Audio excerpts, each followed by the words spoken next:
Hey everybody, this is Jeff O'Connor. Welcome back to my shop. Now, if you've ever been terrified about applying a stain to raw cherry because of blotching, stick with me for this episode and I'll show you what I do to avoid that.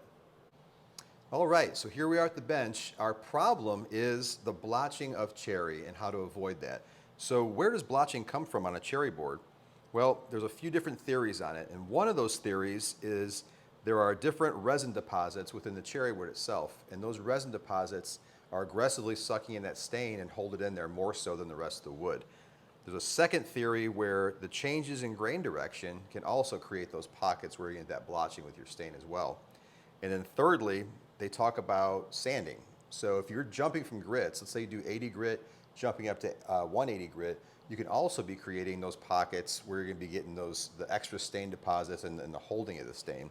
So the technique I'm going to show you is a way to get this board on an even plane so that the stain will all adhere in an even manner. So if you look at this board in front of me here, this is one I just finished yesterday, and this was a blotching board that I applied my technique to, and you can see it's a beautiful color. We're able to get that dark color we want for an aged cherry look, but we don't have any of the blotching. So we're going to start out with this raw piece of cherry, and I'm going to show you how I go about going from this to this in just a few steps. Now for this procedure, what I like to do is two different steps here. We're going to do a coating where we're going to actually create that level playing field we talked about, and then apply our glaze stain to it, which is going to give it a beautiful hue. So the first thing I start with is a 50-50 mix of two things. We've got de-waxed shellac, and we've also got some denatured alcohol here. 50-50 mix in this mason jar, and the key here with these two ingredients is to make sure your shellac is actually de-waxed. If you're using a waxed shellac, you're going to have issues with the stain adhering to the wood.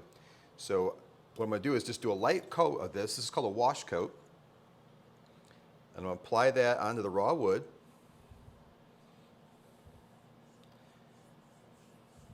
And really I'm just going to work quickly to get it all across the wood, and I'll do a final kind of nice smooth coating. All right, now just go back smooth here. And what this is going to do is that shellac is going to sink in and fill all the pores that are going to be prone to sucking in too much of that stain. So now we've got our coat of wash coat here. The next step now is let this dry. I'm going to sand it. I'm going to do one more coat of this before we move on to the stain. So we'll see in a bit. All right, so it's been about 20 minutes, and now our first coat is now dry. So what we're going to do is come in there, and we're going to sand this and get kind of the raised areas down. I like to use this 3M fine sanding pad. I think it's around 220 grit. We're just going to get in there, smooth it out.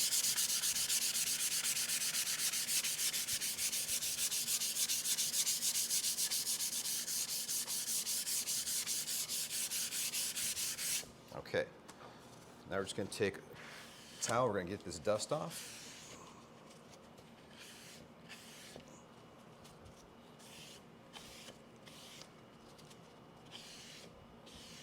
And then we're going to do a final coat of that wash.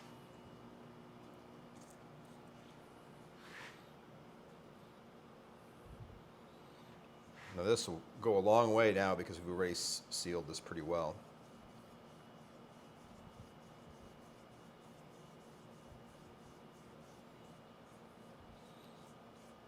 And after this dries in 20 minutes,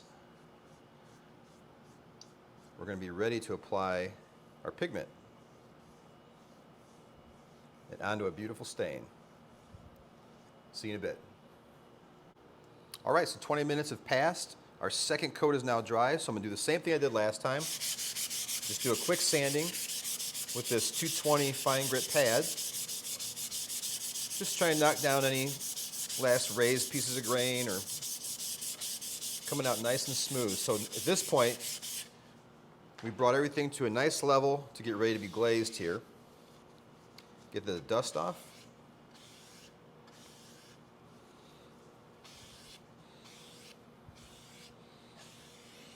All right, she's ready.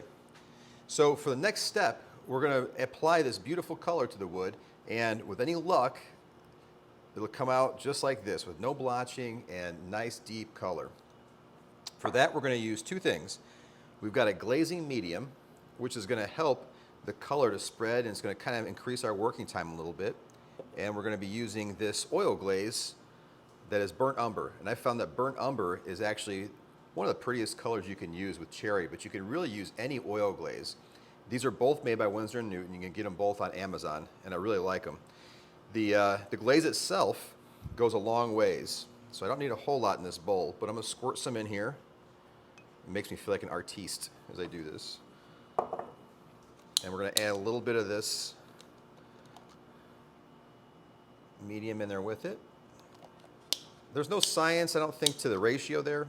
You can kind of work with it and see what spreads best for you as you're applying it. We're going to mix this up. And now we're going to start applying it. And the idea here is to really just get it across the board.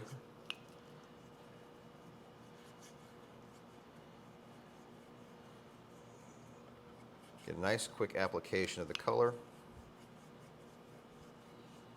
I'm going to add some more. A little more medium.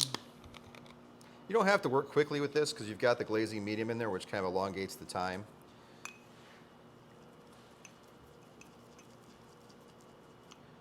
Apply some more here. The idea is just to get it all the way across the board, get nice even coverage, then I'm going to go back across again like I do when I stain anything really, and just make sure I've covered all the areas with nice long even strokes of the brush here. And what's nice about glaze is you can do one coat of it and then you can reapply and make it darker. And if you don't like it, if it turns out and looks terrible, you can use mineral spirits or denatured alcohol to take it right off. So it's kind of foolproof in its own way. All right, now I've got a nice coat here. I made sure I got across all the areas. So now what I like to do is take two rags. I like to use one main rag to kind of get everything off, and then you can use the follow-up rag if you need to kind of feather or add to different areas. Now I don't go in too aggressively with this. I start out kind of light, wiping it up and kind of looking at what I've got, and then I can kind of work from there as to how much more I want to take off. If you press too hard in the beginning or if you go too early, you might end up taking off too much of that glaze. Remember, you're trying to add this coat over the top of what you're doing. It looks like it's turned out real nice. You get a nice, real nice shade with this cherry.